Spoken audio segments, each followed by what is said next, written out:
Tuhan firman-Mu ajaib, kekal meski gunung menghilang. Tiada huruf yang gagal, tak terpatahkan siasat. Hidup seperti-Mu ya Allah, lebih dari emas. Aku bersaksi kitab-Mu, kitab yang suci. Mendengarkan firman-Mu, hibur hati yang luka. Terangilah langkahku kemanapun ku pergi. Biarkanlah firman-Mu berkuasa atasku. Ubahkanku, bebaskanku, ku mau menyenangkan-Mu. Tuhan firman-Mu ajaib, kekal meski gunungnya. Ubah dan bebaskan aku, mau menyenangkan-Mu. Shalom para pemirsa terkasih dimanapun Anda berada, selamat datang dalam episode baru acara pembelajaran Alkitab harian Semua Kitab Suci. Dalam acara ini kami akan mengenalkan pembelajaran tentang semua kitab di dalam Alkitab. Kita sudah mulai dengan kitab Kejadian, kitab pertama dalam Alkitab. Kita sudah sampai di pasal 3. Sebelumnya pun kita sudah selesai membahas pengantar untuk setiap kitab secara umum. Menjelaskan arti pengilhaman, konsep bahwa Alkitab tak mungkin salah, dan struktur dari Alkitab. Kami juga memperkenalkan kitab Kejadian yang membahas mengenai hari-hari penciptaan, pembaharuan penciptaan, dan bagaimana manusia diciptakan. Juga bagaimana Allah membentuk Adam dari debu tanah, bagaimana Dia menciptakan Hawa dari tulang rusuk Adam. Dan kita akan memulai pelajaran hari ini di pasal 3 ayat 1 sampai dengan ayatnya yang ke-7. Saya mendorong Anda untuk berbagi dengan kami dalam pelajaran kita hari ini. Jika Anda memiliki pertanyaan, Anda bisa kirimkan email ke info@semuakitabsuci.com. Izinkan saya menyambut tamu kehormatan kita di studio, seorang hamba Tuhan, Saudara Yosef Riyad. Selamat datang, Saudara Terima Yosef. kasih. Sebuah kehormatan. Tuhan memberkati. Saya menyambut hadirin di studio, selamat datang. Saudara Yosef, sebelum kita membahas pasal yang ketiga, membaca setiap bagiannya dan juga tentunya merenungkannya, apa topik utama pasal ini? Mengenai bencana terbesar yang pernah terjadi pada manusia. Dunia sesudah kitab Kejadian pasal 3 tidak sama seperti dunia sebelum Kejadian 3. Benar. Kemudian berfirmanlah Allah kepada perempuan itu, apa yang telah kau perbuat ini? Seolah-olah Allah berkata, kamu sadar akan bencana yang telah kamu sebabkan? Apakah kamu sadar akan bencana yang kamu timbulkan pada semua umat manusia dan miliaran keturunanmu? Kamu tahu apa yang terjadi? Syukur kepada Allah walaupun itu adalah sebuah bencana. Namun, teka-teki Simpson seolah-olah terdengar. Dari yang makan keluar makanan, dari yang kuat keluar manisan. Dunia tidak lagi sama seperti sebelum Kejadian pasal 3. Tapi bagi orang percaya ada masa depan yang lebih baik daripada masa sebelum Kejadian pasalnya yang ketiga. Ya, kita akan membahas lebih rinci lagi dalam Benar. episode mendatang jika Tuhan berkenan. Sekarang pasal yang ketiga dimulai dengan kata-kata ini. Adapun ular ialah yang paling cerdik dari segala binatang di darat yang dijadikan oleh Tuhan. Ular itu berkata pada perempuan itu, tentu Allah berfirman, semua pohon dalam taman ini jangan kamu makan buahnya. Jawab perempuan itu kepada ular itu, buah pohon-pohonan dalam taman ini boleh kami makan, tetapi tentang buah pohon yang ada di tengah-tengah taman, Allah berfirman, jangan kamu makan atau raba buah itu, nanti kamu mati. Tetapi ular berkata pada perempuan itu, sekali-kali kamu tidak akan mati, tetapi Allah mengetahui bahwa mata kamu akan terbuka dan menjadi seperti Allah, tahu yang baik dan yang jahat. Perempuan itu melihat bahwa buah pohon itu baik untuk dimakan, dan sedap kelihatannya, lagi pula menarik hati karena memberi pengertian. Lalu ia mengambil dan memakannya, dan diberikannya kepada suaminya dan suaminya memakannya.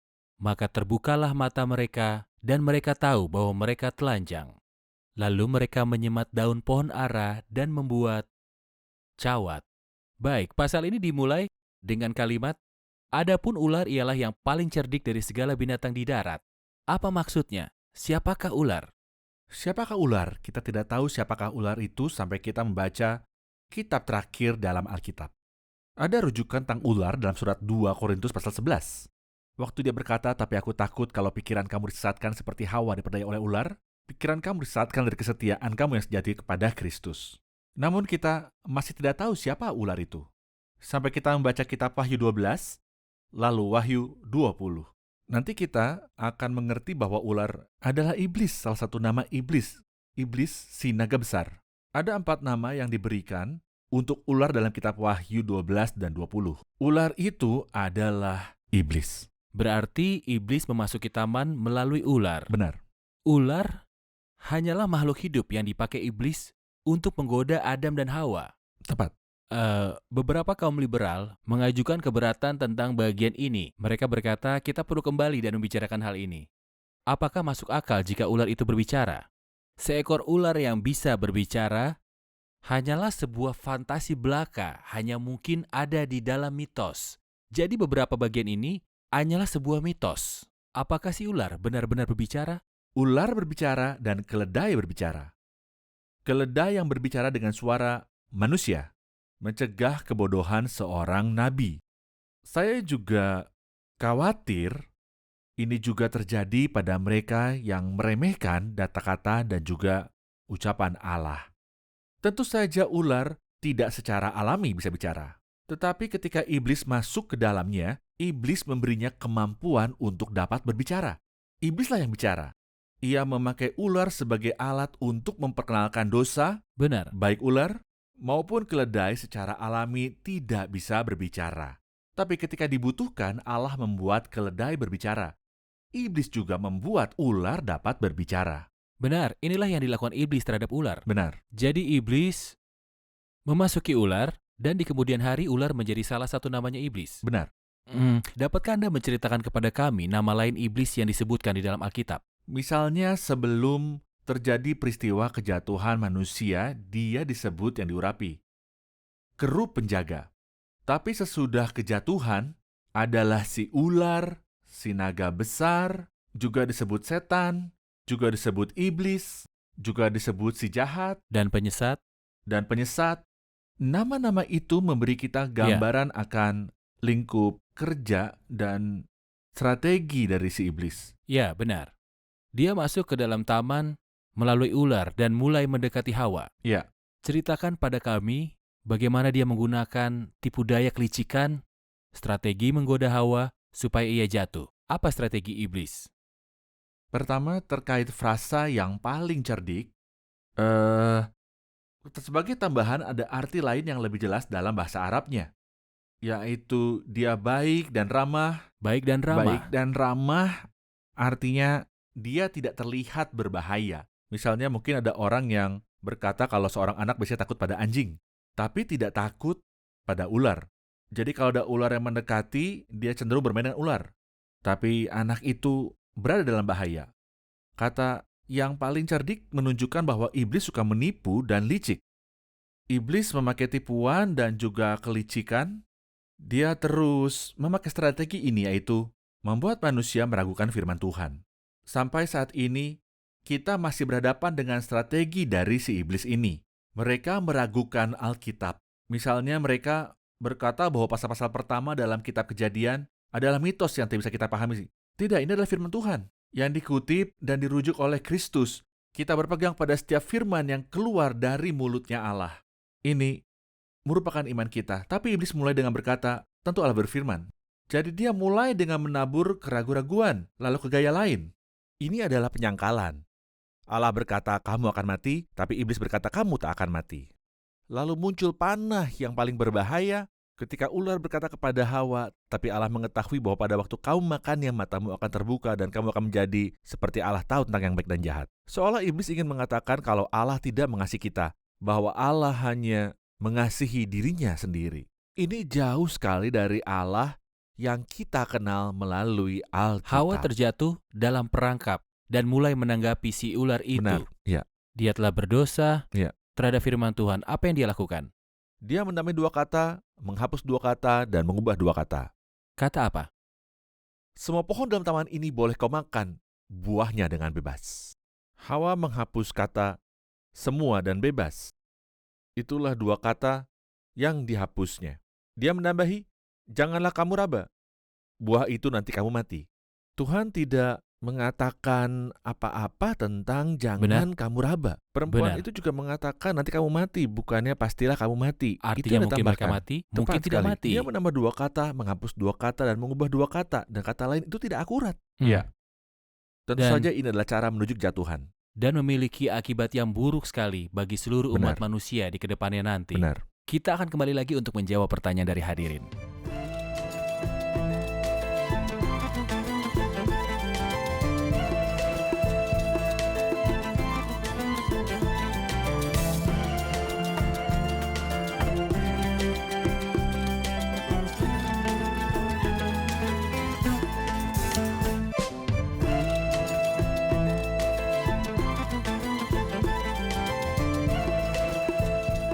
Saya punya satu pertanyaan, mengapa ular mendekati Hawa bukannya Adam?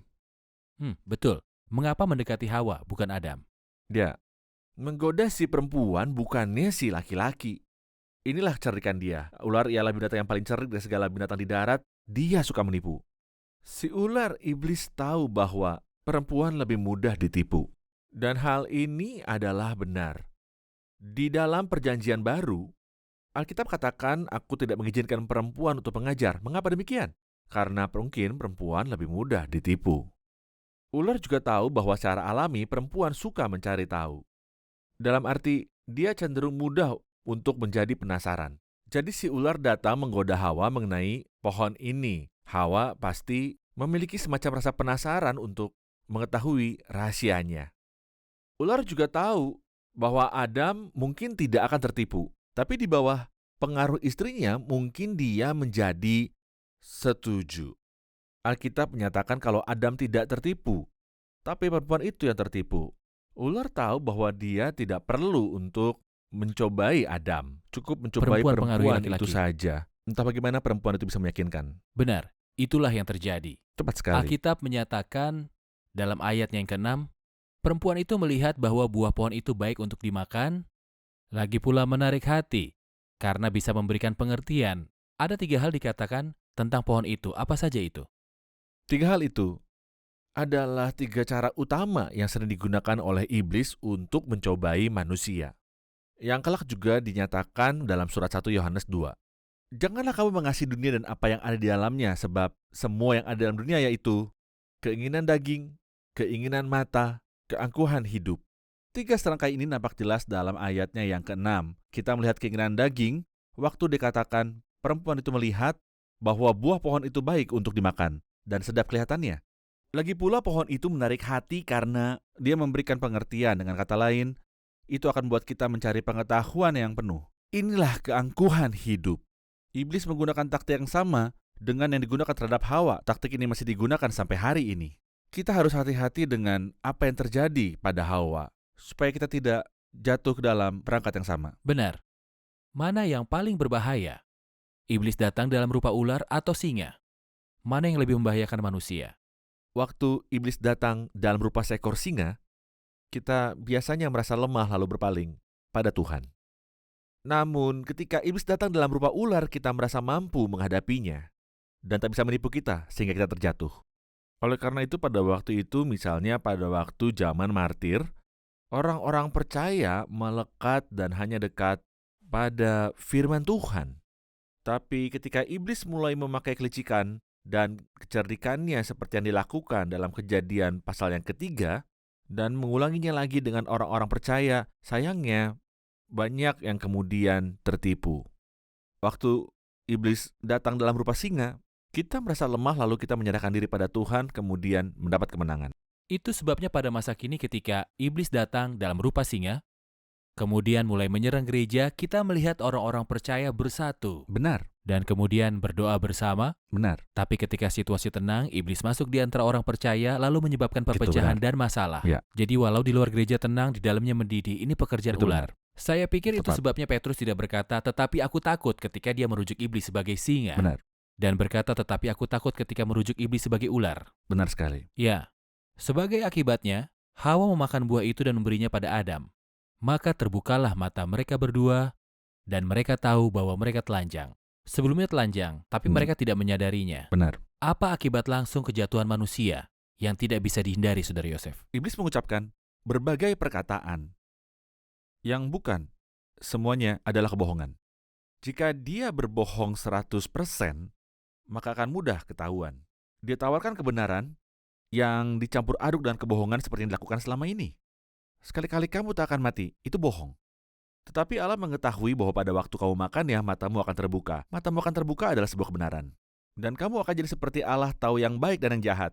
Ini campuran antara kebohongan dan kebenaran. Mereka tidak menjadi seperti Allah, tapi mereka tahu tentang yang baik dan yang jahat. Ini adalah kombinasi antara kebenaran dan kebohongan. Manusia ditipu. Mata mereka terbuka seperti yang dikatakan iblis. Maka terbukalah mata mereka berdua dan mereka tahu bahwa mereka telanjang. Menyedihkan, ini adalah hal pertama yang mereka ketahui ketika mereka makan buah dari pohon yang terlarang. Ya, seperti biasa manusia berusaha mencari jalan keluar. Benar. Adam mengira dia bisa menangani akibat dari apa yang dilakukannya. Adam mengetahui bahwa dia sedang telanjang. Mereka menyemat daun pohon ara dan membuat cawat. Cawat. Bisa dikatakan manusia menangani akibat dari kejatuhannya dengan caranya sendiri. Benar. Apa hasil tindakan yang dilakukan manusia? Apakah manusia berhasil dalam menangani kejatuhan mereka? Jawabannya ya dan tidak. Ya, dia berhasil menyembunyikan ketelanjangan dari istrinya. Dengan kata lain, perempuan ini berhasil menyembunyikan ketelanjangannya dari laki-laki itu, demikian juga sebaliknya. Ini persis dengan apa yang terjadi dalam agama sekarang. Kita saling menyembunyikan kelemahan kita. Tapi ketika Tuhan Allah datang, Adam dan istrinya menyembunyikan diri. Mengapa begitu? Mengapa? Ini aneh, sehari sebelumnya Adam bisa menghampiri Tuhan. Apa yang terjadi? Siapa yang memberitahukan bahwa mereka telanjang? Adam berkata, aku mendengar engkau dalam taman, aku takut karena aku telanjang, aku bersembunyi. Itu menunjukkan bahwa apa yang dia lakukan berhasil terhadap istrinya, tapi itu tidak ada gunanya di hadapan Allah. Sayangnya yang paling menyedihkan, banyak orang yang menutupi dirinya dengan daun ara berupa agama. Ritual agama. Pada akhir zaman mereka akan menemukan bahwa mereka telanjang di hadapan Allah. Maksud Anda daun ara merujuk pada ritual agama? Baiklah. Itu artinya fungsi dari agama untuk membuat kita terlihat baik di hadapan orang lain. Kulit luarannya, Itu benar. tanpa ada perubahan nyata. Memang benar. Tuhan katakan dalam Matius 23, sebab kamu sama seperti kuburan yang dilabur putih. Luarnya memang bersih, sebelah dalamnya penuh tulang belulang dan berbagai jenis kotoran. Jika hari ini saya tahu kalau hati saya bobrok, maka ada dua jalan. Apakah saya tak bisa mengubah hati saya karena saya tak bisa? Atau saya hanya ingin menunjukkan kalau semua baik-baik saja? Memenuhi kewajiban agama lebih mudah untuk dilakukan. Daun ara yang tampak dari luar. Itu benar. Tapi ada cara lain, yaitu dengan datang pada Tuhan seperti pemungut cukai. Bahkan dia tak berani menghadap langit, melainkan ia memukul diri dan berkata, ya Allah, kasihanilah aku orang berdosa ini. Ini adalah orang yang ingin bertobat kan? Tapi lebih mudah untuk tidak bertobat karena manusia mencintai dosa. Lebih mudah menunjukkan ketaatan, melakukan kewajiban agama, berdoa, bahkan berpuasa. Ini semua adalah ritual agama. Tapi terkait perubahan hati, agama tidak bisa melakukannya. Manusia ingin menyelesaikan masalahnya dari bagian luar ke dalam. Tepat sekali. Tapi jalan untuk disembuhkan selalu dari dalam keluar. Ini yang akan kita pelajari nanti. Atau izinkan saya katakan itu bukan berasal dari luar ke dalam, hanya dari luar. Ya, Karena kita tidak mengubah dalamnya. Itu tersembunyi dari orang-orang, mereka hanya melihat kita dari luarnya saja. Tampak luar terlihat baik-baik saja. yang penting bagian luarnya tertutup. Itu benar. Itu yang dilakukan orang-orang Tepat. sekarang. Selama tampak Ya. luar baik di hadapan orang, Dan tak ada yang tahu sebenarnya di dalam. Tapi mata Allah melihat segala sesuatu. siapapun bisa berzina, membunuh, mencuri, melakukan apapun selama tidak ada yang mengetahuinya. Maka semuanya tampak baik-baik aja, orang itu dianggap pahlawan. Saya pikir anggapan seperti ini adalah akar dari cerita bagaimana seseorang bersembunyi di balik topeng agama. Tanpa perubahan dari dalam, ini Benar. menghasilkan tren yang akan kita bahas nanti. Benar. Kita akan kembali lagi untuk menjawab pertanyaan hadirin.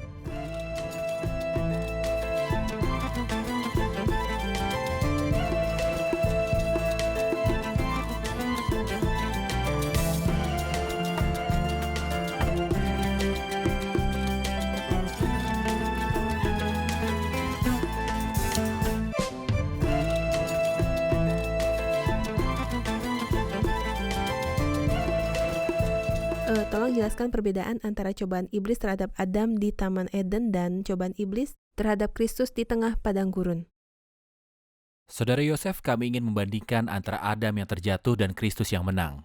Pertama, Adam ditempatkan dalam kondisi yang paling baik, sementara Kristus ditempatkan dalam kondisi yang paling sulit. Yang satu ditaruh di Taman Eden. Yang lainnya, kita bisa membayangkan sebuah taman dengan buah-buahan dan pohon-pohon yang enak, yang sedap kelihatannya, dan lezat.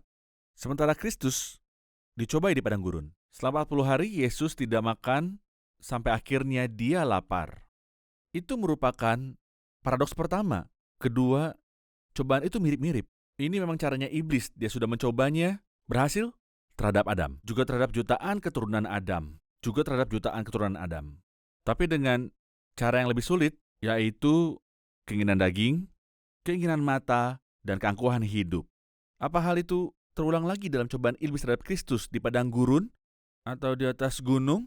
Benar. Keinginan daging yang seperti apa? Perintahkanlah supaya batu-batu ini menjadi roti, dan dia pun lapar. Datanglah si pencoba itu dan berkata, jika engkau anak Allah, perintahkanlah supaya batu ini menjadi roti. Manusia hidup bukan dari roti saja, tapi juga dari setiap firman yang keluar dari mulutnya Allah. Cobaan kedua adalah keinginan mata. Iblis perlihatkan semua kerajaan dunia dan kemegahannya sekaligus kepada Yesus dan berkata, semua itu akan kuberikan. Anda lihat betapa luar biasanya itu? Cobaan di taman, hanya satu pohon. Di padang gurun, iblis akan berikan semua kerajaan kemegahan pada Kristus. Berkatalah Yesus, engkau harus menyembah Tuhan Allahmu dan hanya kepada Dialah engkau berbakti. Cobaan ketiga dan yang terakhir adalah tentang keangkuhan hidup, yaitu menjatuhkan diri dari bubungan bait Allah. Itu hampir 90-100 meter, tingginya mengerikan seperti bangunan berlantai 30. Jatuhkanlah dirimu dan mereka akan menantang kau. Inilah keangkuhan hidup. Yesus berkata, janganlah engkau mencobai Tuhan Allahmu. Itu adalah cobaan-cobaan yang terjadi di taman. Manusia gagal total menghadapinya. Cobaan yang sama terjadi pada padang gurun dengan lebih mengerikan. Iblis menggoda Kristus dengan roti, lalu dengan semua kerajaan yang ada di dunia ini. Jika ada orang mengambil roti, mungkin dia tidak mengira tidak sedang melakukan sesuatu yang salah. Kita beralih pada godaan dunia sampai ke kesombongan rohani. Kristus menang menghadapi ketiganya. Saudara Yosef, apakah ada kemungkinan untuk Kristus jatuh dalam pencobaan? Tidak ada. Kristus tidak dicobai supaya ketahuan tetap berdiri atau jatuh, tapi untuk membuktikan kalau dia benar-benar bebas dari dosa. Dia tak mungkin salah. Bagaimana manusia terjatuh? Manusia terjatuh karena dia memiliki keinginan lain dalam dirinya. Oke. Tiap orang dicobai oleh keinginannya sendiri karena ia diseret dan dipikat olehnya.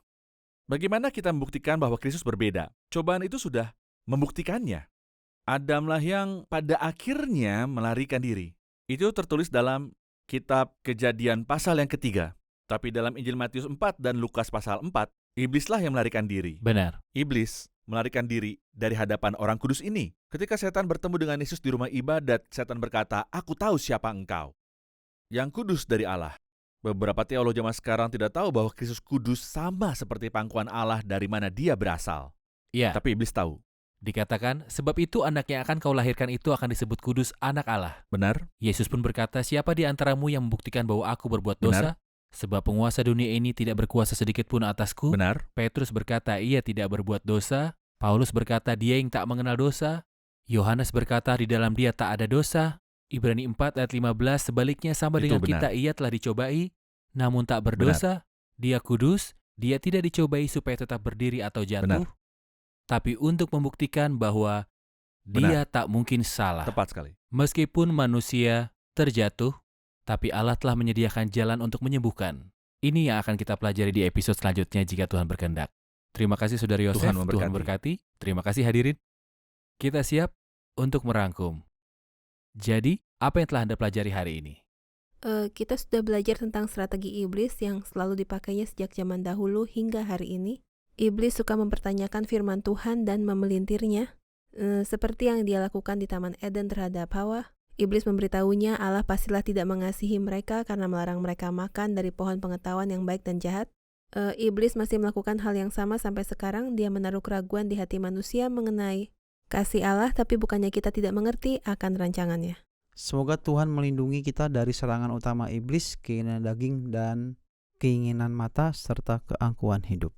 Kita tahu bahwa Hawa menambahkan 2 kata, menghilangkan 2 kata, dan juga mengubah 2 kata dalam perintah itu. Akibatnya adalah kejatuhan yang memalukan. Akibat yang sangat pahit, tetapi syukur kepada Tuhan Yesus Kristus. yang telah diserahkan karena pelanggaran kita dan merupakan satu-satunya penyembuh. Iya, terima kasih. Terima kasih Saudara Yosef. Tuhan berkati. Pemirsa terkasih, kita sudah sampai pada akhir pembicaraan mengenai kejatuhan manusia. Rencana ilahi itu luar biasa. Iblis berhasil mengacaukan rencana itu untuk sementara waktu, sampai kesembuhan dari Allah datang. Kita menutup pembicaraan kita hari ini dengan Kristus. Adam yang terakhir, manusia kedua, yang dicobai iblis selama 40 hari, tetapi dia menang. Ketika dicobai, tidak ada kemungkinan bagi Kristus untuk berdiri atau terjatuh. Pencobaan di gunung itu terjadi untuk membuktikan bahwa Kristus tidak bisa dihancurkan, bahwa dia tidak mungkin salah. Kristus suci tanpa dosa, ia tidak membawa benih dosa di dalam diri ataupun tubuhnya. Alkitab menyatakan, anak yang kau lahirkan itu akan disebut kudus. Sempurnanya kemanusiaan dari Kristus adalah batu penjuru dari kesempurnaan pekerjaannya di kayu salib. Kemanusiaannya tidak mungkin memiliki kesalahan. Pemirsa terkasih, kita meninggikan pribadi Kristus, kita menghormatinya. Kita sujud di hadapan kesempurnaan kemanusiaan Kristus dan kesempurnaannya pribadi Kristus dalam keilahiannya. Kita tidak pernah berpikir bahwa kemanusiaan Kristus bisa salah. Karena memang kemanusiaan Kristus tak bisa salah. Ada pagar ilahi di sekeliling pribadinya Kristus, di sekeliling kemanusiaan Kristus, dan di sekeliling keilahian Kristus di dalam Alkitab. Jadi jika kita mendekati Alkitab dengan penuh kerendahan hati, kita akan terlindungi dari pikiran-pikiran yang menyimpang. Dekatilah Alkitab dengan rendah hati dan penuh penyerahan diri. Pelajarilah Alkitab yang adalah firman Tuhan. Sampai bertemu lagi pada episode yang baru, di mana kita akan melihat penyembuhan Allah atas kejatuhan Adam dan Hawa. Sampai bertemu lagi.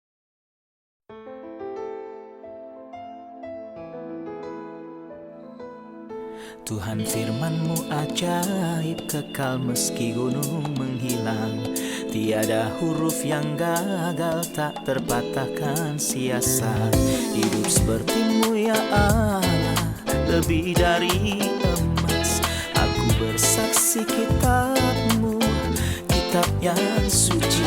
Mendengarkan firman-Mu, hibur hati yang luka.